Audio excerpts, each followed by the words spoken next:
கிறிஸ்துவுக்குள் அன்பானவர்களே, ஆண்டவரும் இரட்சகருமான இயேசு கிறிஸ்துவின் விலையேறப்பெற்ற நாமத்தில் நான் உங்களை வாழ்த்துகிறேன். கர்த்தர் உங்களை ஆசீர்வதிப்பார். இன்றைய அனுதின உணவிற்காக கர்த்தர் நமக்கு கொடுக்கிற வார்த்தை 1 சாமுவேல் 12ஆம் அதிகாரம் 16வது வசனம். இப்பொழுது கர்த்தர் உங்கள் கண்களுக்கு முன்பாக செய்யும் பெரிய காரியத்தை நின்று பாருங்கள். இப்பொழுது கர்த்தர் உங்கள் கண்களுக்கு முன்பாக செய்கிற பெரிய காரியத்தை நின்று பாருங்கள். அன்பானவர்களே, அற்புதமான ஒரு வசனம். இன்று, அதாவது இன்னைக்கு ஆண்டவர் செய்யக்கூடிய ஒரு பெரிய காரியம், ஒரு அற்புதமான ஒரு காரியம், ஒரு அற்புதமான ஒரு செயல், அதை நின்று பாருங்க அப்படிங்கிறார். நம்ம எத்தனையோ சூழ்நிலைகளில் நம்ம ஆண்டவரிடத்தில் நம்ம கேட்டுக்கிட்டே இருப்போம். ஏதாவது ஒரு விஷயத்தை குறித்து நாம் கடவுள் இடத்துல கேட்போம். ஏன்னா நமக்கு யார் துணை அப்படின்னு கேட்டிங்கன்னா கடவுள் தான். நமக்கு யார் நன்மை செய்வாங்க அப்படின்னா கடவுள் தான். நம்ம யார் சரியான வழிப்படுத்துவார்கள் என்று சொன்னால் கடவுள் தான். நமக்கு சரியான பாதையை யார் காண்பிப்பார்கள் அப்படின்னா அதுவும் கடவுள் தான். அப்போ நம்ம கடவுளையே நம்பி வாழ்ந்துக்கிட்டு இருக்கிறோம். நம்முடைய வாழ்க்கையில் ஒவ்வொரு நாளும் ஒவ்வொரு நிமிடமும் நம்முடைய வாழ்க்கை பாதை பயணிக்கிறது என்று சொன்னால் அது கடவுளுடைய கிருபை இல்லைன்னா நிச்சயமாக நடக்காது என்கிற ஒரு முழு நம்பிக்கையோடு நம்ம வாழ்ந்துக்கிட்டு இருக்கிறோம். சரி, அப்போ நம்ம வேதத்தை வாசிக்காதவங்க, கடவுளை அறியாதவங்க, அவங்களாம் நல்லா வாழ்ந்துக்கிட்டு இருக்கிறாங்களே அப்படின்னா கண்டிப்பாக அதில் ஒன்றும் மாற்றம் கிடையாது, அதில் ஒன்றும் தப்பு கிடையாது. இந்த வேதத்தை அறியாதவர்கள் இந்த புத்தகத்தில் இருக்கிற இந்த வார்த்தைகளைத்தான் அவங்க படிக்காமல் இருப்பாங்க. ஆனால் இந்த வார்த்தைகளின்படி அவங்க இயற்கையாகவே செஞ்சிட்ருப்பாங்க. அவங்ககிட்ட இருக்கிற ஒரே ஒரு குறைபாடு என்னன்னு கேட்டிங்கன்னா, கடவுள் இன்னார் என்று தெரியாமல் அவர்கள் தொழுது கொண்டு இருப்பார்கள். அது மட்டும்தான். அதுக்கு ஒரு குறிப்பிட்ட காலம் வரும். அப்பொழுது யார் கடவுள் என்பதை அவர்கள் தடவியாகிலும் கண்டுகொள்வார்கள். அன்றைக்கு அவங்க என்ன பண்ணுவாங்கன்னு கேட்டிங்கன்னா, நம்மை விட ஒரு உயர்ந்த ஸ்தானத்துக்கு போயிடுவாங்க. முந்தினோர் பிந்தினோராகவும் பிந்தினோர் முந்தினோராகவும் இருப்பார்கள் அப்படின்னு சொல்லி வேதம் சொல்லுது.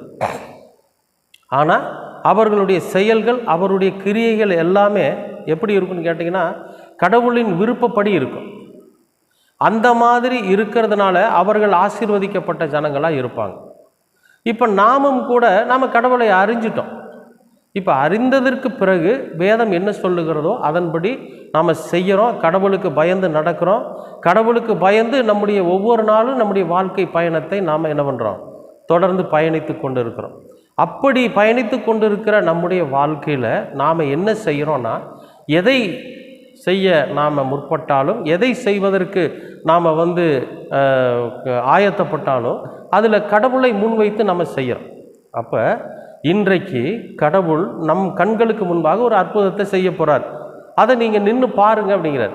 அப்போ நம்ம எதுக்காக வேண்டுதல் செய்து கொண்டு இருக்கிறோமோ, எதற்காக நம்முடைய வாழ்க்கையில் நாம் ஏங்கி கொண்டு இருக்கிறோமோ, எப்படிப்பட்ட காரியம் நம்முடைய வாழ்க்கையில் நடக்க வேண்டும் என்று நாம் விரும்பி கொண்டு இருக்கிறோமோ, அப்படிப்பட்ட ஒரு காரியத்தில் ஒரு பெரிய அற்புதத்தை ஆண்டவர் இன்றைக்கு செய்ய போகிறார். நீங்கள் நின்று பாருங்கள். அதைத்தான் ஆண்டவர் சொல்கிறார் இந்த வார்த்தையின் மூலம். அது நம்ம எந்த விதமான காரியமாக இருந்தாலும் சரி, அது கடவுளுடைய விருப்பத்தின்படி நடக்க வேண்டிய காரியமாக இருக்குமானால், அதனால் மற்றவர்கள் யாரும் பாதிக்கப்படாத அளவுக்கு இருக்கிறாங்க அப்படின்னா, கடவுளுடைய சித்தத்தின்படி நடக்கணும் அப்படிங்கிறது உண்மைனா என்ன ஆகும்னு கேட்டிங்கன்னா, அப்படிப்பட்ட ஒரு வேண்டுதல்களிலும் காரியங்களிலும் செயல்களிலும் ஒரு பெரிய அற்புதத்தை இன்றைக்கு நீங்கள் காணப்போகிறீர்கள். ஆண்டவர் செய்ய போகிறாரு.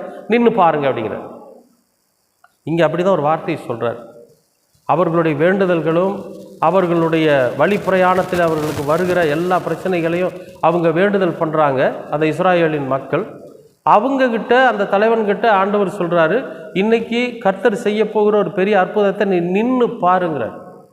அப்போ நம்முடைய வாழ்க்கையிலே ஆண்டவர் அதுதான் சொல்கிறார். நம்ம வாழ்க்கை பயணத்தில், நம்ம வாழ்க்கை போராட்டத்தில் ஒரு பெரிய அற்புதமான காரியத்தை கர்த்தர் இன்றைக்கு நிலைநிறுத்த போகிறார், காண்பிக்க போகிறார். அதை நீ நின்று பாருங்கிறார். பொறுமையோட காத்திருந்து அதை பாருங்கள். அன்பானவர்களே, நம்முடைய ஆண்டவர் ரொம்ப நமக்காகவே வாழ்ந்தவர், நமக்காகவே தன் ஜீவனை கொடுத்தவர், நமக்காகவே உயிர் தெழுந்தவர். நம்முடைய நம்பிக்கையெல்லாம் கடவுள் நம்முடைய வாழ்க்கையில் ஒரு நன்மையை செய்வார் என்பது தானே தவிர வேற ஒன்றும் இல்லை. அதனால் நிச்சயமாகவே நீங்கள் நின்று பார்ப்பீர்கள். கடவுள் இன்றைக்கு நம்முடைய வாழ்க்கையில் செய்யப்போகிற ஒரு மிகப்பெரிய அற்புதத்தை, ஒரு மிகப்பெரிய காரியத்தை நாம் நின்று பார்க்க போகிறோம். நிச்சயமாகவே அது நடக்கும். ஏன்னா அவர் பொய்யுரையாத தேவன். அன்பானவர்களே, ஆண்டோட சமூகத்தில் ஒப்படைத்து ஜெபியுங்க. எல்லா சூழ்நிலைகளிலும் எல்லா வேண்டுதல்களையும் அவர் கேட்டு நம்முடைய வாழ்க்கை பயணத்தில், வாழ்க்கை போராட்டத்தில் ஒரு மிகப்பெரிய அற்புதமான காரியத்தை, பெரிய காரியத்தை கர்த்தர் இன்றைக்கு செய்து காண்பிக்க போகிறார். நாம் அதை நின்று பார்க்க போகிறோம். நிச்சயமாகவே அது நடக்கும். காத்திருங்கள், கர்த்தரோட சமூகத்தில் காத்திருங்கள். பெரிய ஒரு ஆசீர்வாதத்தை நாம் சுதந்திரிக்க போகிறோம் என்பதுதான் உண்மை. இந்த நாளிலும் கூட இந்த காணொளியின் மூலமாக கர்த்தர் உங்களோடு பேசியிருப்பார் என்று நீங்கள் விசுவாசிப்பீர்களே. ஆனால் இந்த காணொளியை நீங்கள் சப்ஸ்கிரைப் பண்ணுங்கள், மற்றவர்களுக்கு நீங்கள் இதை அனுப்பி கொடுங்க, கமெண்ட் பண்ணுங்கள். ஏன்னா அனுதின உணவு என்கிற ஒரு சின்ன ஊழியத்திற்கு உங்களுடைய ஒத்துழைப்பு மிகவும் மேலானதாக இருக்கும் என்பதுதான் உண்மை. கர்த்தர் உங்களை ஆசீர்வதிப்பார். அன்பின் பரலோக பிதாவே, அருமையான நல்ல இந்த அனுதின உணவிற்காக நன்றி. இந்த நாளை நீர் ஆசீர்வதித்து கொடுத்திருக்கிறீர், அதற்காகவும் நன்றி.